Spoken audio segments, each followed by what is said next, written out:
नमस्कार दोस्तों, आज हम करेंगे आपके केमिस्ट्री के कुछ क्वेश्चन। तो जो नया है चैनल को सब्सक्राइब कर देना और एक बार सभी यस लिख दीजिएगा अगर क्लास स्टार्ट हो चुके हैं। आज का जो चैप्टर है, आज केमिस्ट्री का एक नया चैप्टर लेकर आया हूँ, जैव अणु। कौन सा? जैव अणु, जो 12th की एनसीईआरटी का चैप्टर है। ठीक है, शुरुआत करते हैं पहले क्वेश्चन की। और जो भी नया है चैनल को सब्सक्राइब कर दीजिएगा और अगर हमसे डेली की क्लास में जुड़ना चाहते हैं तो इस नंबर पर व्हाट्सअप कर दीजिएगा 9753749986 पर आप मैसेज करके हमसे क्लास में जुड़ सकते हैं। चलिए, अब पहला क्वेश्चन आपके सामने लिखा हुआ है, आरएनए तथा डीएनए। आरएनए तथा डीएनए कायरल अणु है, इसकी कायरलता का कारण क्या हो जाएगा? D sugar, L sugar, chiral भस्म या कायरल फास्फेट ईस्टर इकाई।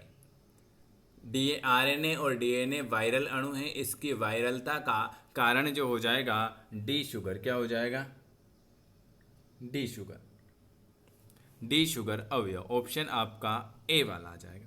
अगला क्वेश्चन क्या लिखा हुआ है, सबसे ज़्यादा माधुर्य मान वाला कृत्रिम मधुरक कौन सा है? सबसे ज़्यादा माधुर्य मान वाला कृत्रिम मधुरक कौन है?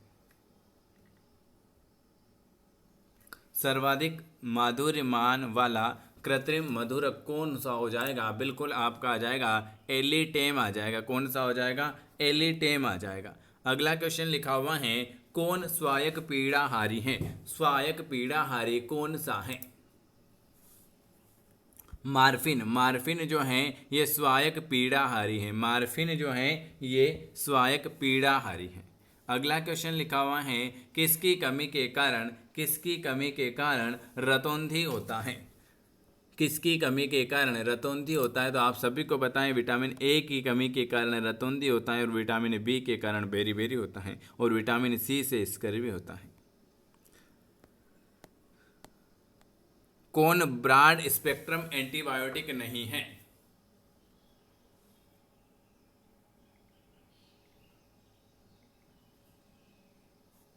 कौन ब्रॉड स्पेक्ट्रम एंटीबायोटिक नहीं है? 5वें नंबर का क्वेश्चन,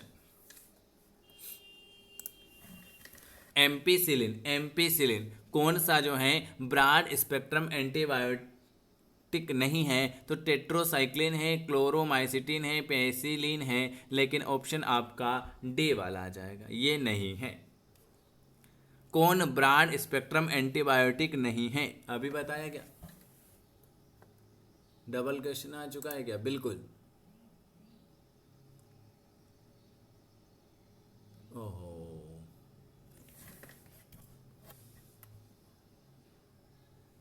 ये क्वेश्चन गलत है। ये दोनों क्वेश्चन में कुछ गलत आ गया है ऑप्शन। नहीं है, ठीक है, इन दोनों को रहने दो। निम्नलिखित में से कौन सा पिरामिड भस्म जो आरएनए में उपस्थित रहता है लेकिन डीएनए में नहीं रहता है?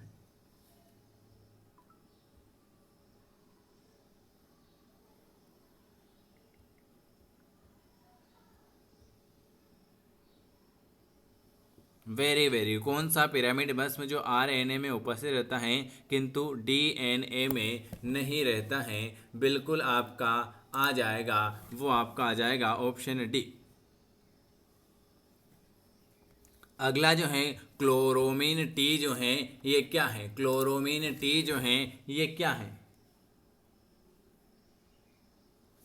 क्लोरोमिन टी जो है ये क्या है? क्लोरोमिन टी ये जो है एक प्रकार का एंटी मलेरियम है। क्या है? क्लोरोमिन टी जो है ये आपका एंटी मलेरियम है।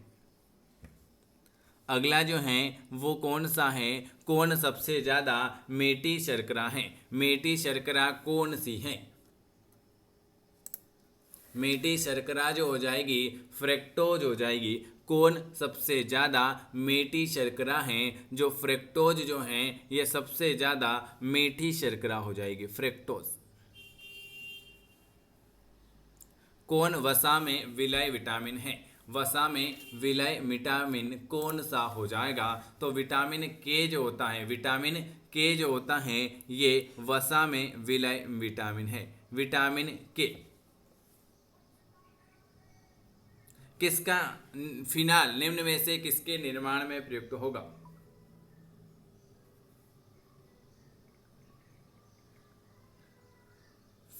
फिनाल किसके निर्माण में प्रयुक्त होता है? फिनाल बताइए। फिनाल जो होता है वो आपके बेकेलाइट में, कहाँ पर? फिनाल जो होता है वो किसके निर्माण में प्रयुक्त होता है? तो बेकेलाइट में हो जाएगा।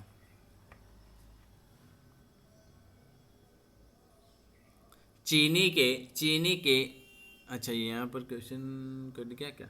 हाँ, ये कट गया है भाई। स्टार्च का कौन सा भाग जल में अविलय है? स्टार्च का कौन सा भाग जल में अविलय है? स्टार्च का कौन सा ऐसा भाग है जो आपका जल में विलय हो जाएगा? जल में अविलय, जल में अविलय कौन सा है? तो जल में अविलय मतलब जल में विलय होते हैं, एमिलोज होते हैं, सेल्यूलोज होते हैं। एमाइलोपेक्टिन ये अविलय है, ये विलय नहीं होता है। स्टार्च का कौन सा भाग जो जल में विलय नहीं होता है? ऑप्शन आपका ए वाला आ जाएगा। अगला क्वेश्चन क्या लिखा हुआ है आपके सामने कि अगला क्वेश्चन लिखा हुआ है प्रोटीन तथा पेप्टाइड में उपस्थित लिंकेज जो है वो कौन सा है? प्रोटीन तथा पेप्टाइड में उपस्थित लिंकेज जो हो जाएगा वो NH हो जाएगा, NH।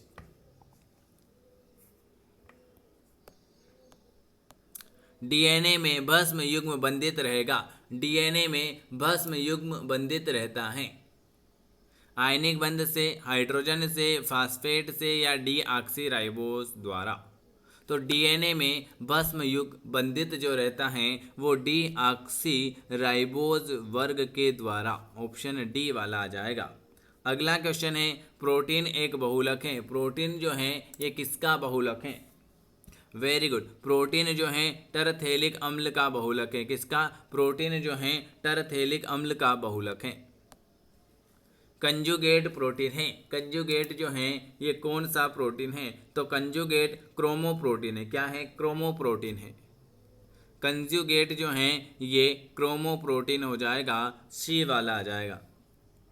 प्रोटीन नीला रंग देगा। प्रोटीन जो है ये नीला रंग देगा। कौन सा? नीन हाइड्रिन का। कौन सा प्रोटीन जो है ये नीला रंग देगा? नीन हाइड्रिन का। ऑप्शन आपका सी वाला आ जाएगा।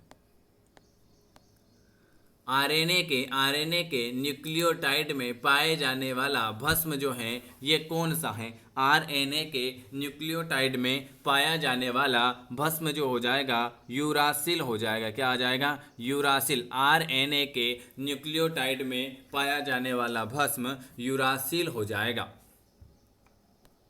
वह विटामिन जो जल में विलय नहीं है वो कौन सा विटामिन है जो जल में विलय नहीं है?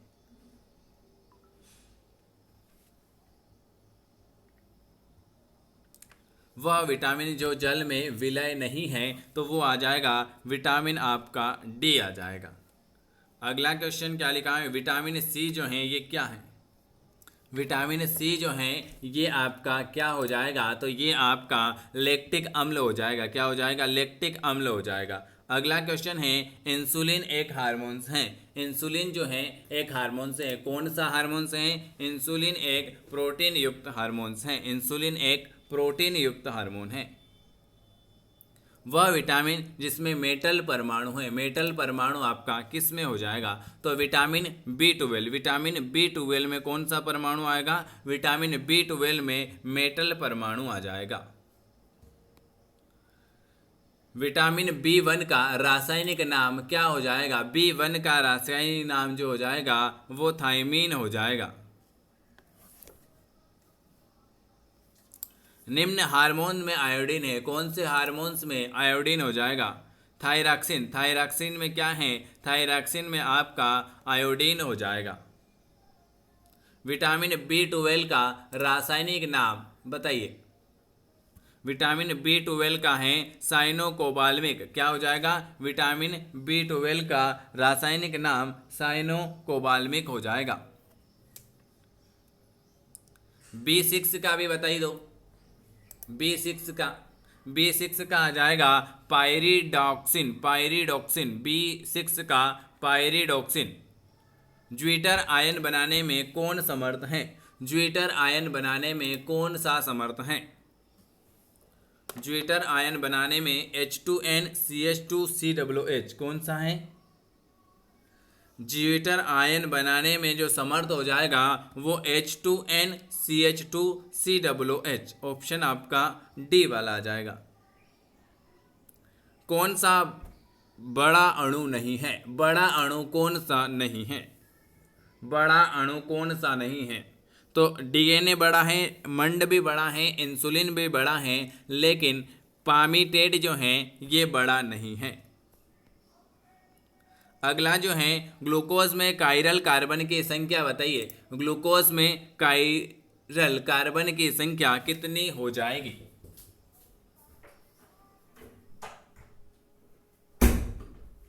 ग्लूकोज में कायरल कार्बन की संख्या जो हो जाएगी वो कितनी हो जाएगी? बिल्कुल आपका आ जाएगा कि सर 4 हो जाएगी। ग्लूकोज में कायरल कार्बन की संख्या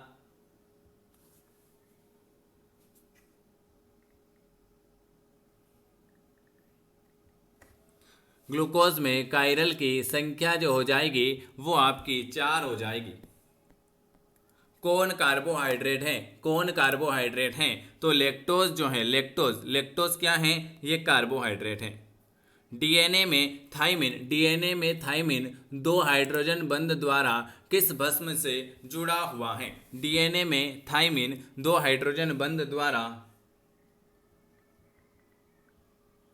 डीएनए में थाइमिन 2 हाइड्रोजन बंध द्वारा किस भस्म से जुड़ा हुआ है? एडेनिन से जुड़ा हुआ है। किससे? एडेनिन से। एडेनोसिन निम्नलिखित में से किसका उदाहरण है? एडेनोसिन निम्नलिखित में से किसका उदाहरण है? न्यूक्लियोटाइड का। किसका? न्यूक्लियोटाइड का। अगला जो है कौन पायरीमिडीज भस्म नहीं है? पायरीमिडीज भस्म कौन सी नहीं है? यूरेसिल है, साइटोसिन है, थाइमिन है, ग्वानिन नहीं है। शुगर में सबसे मीठा कौन होता है? शुगर में सबसे मीठा, तो शुगर में सबसे मीठा जो हो जाएगा वो आपका फ्रेक्टोज हो जाएगा। फ्रेक्टोज, शुगर में सबसे मीठा फ्रेक्टोज होता है। एंजाइम क्या है? एंजाइम जो है ये क्या है? तो एंजाइम जो है ये एक प्रकार का प्रोटीन है। क्या है? एंजाइम जो है ये एक प्रकार का प्रोटीन है। एंजाइम विषम चक्रीय पार्श्व श्रृंखला निम्न एमिनो अम्ल में से होता है।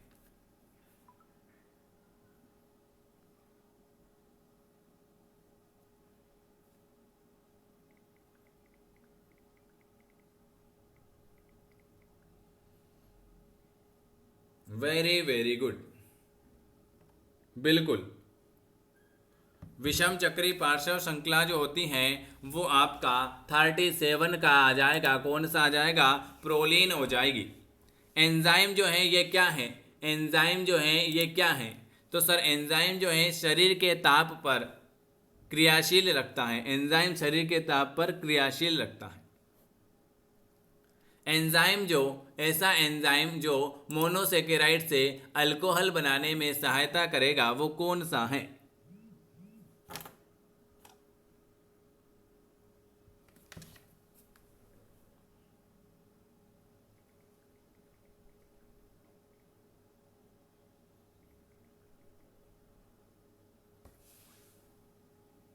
Very good. एंजाइम जो मोनोसेकेराइड से अल्कोहल बनाने में सहायता करेगा वो आपका जाइमेज हो जाएगा। कौन सा हो जाएगा? जाइमेज हो जाएगा।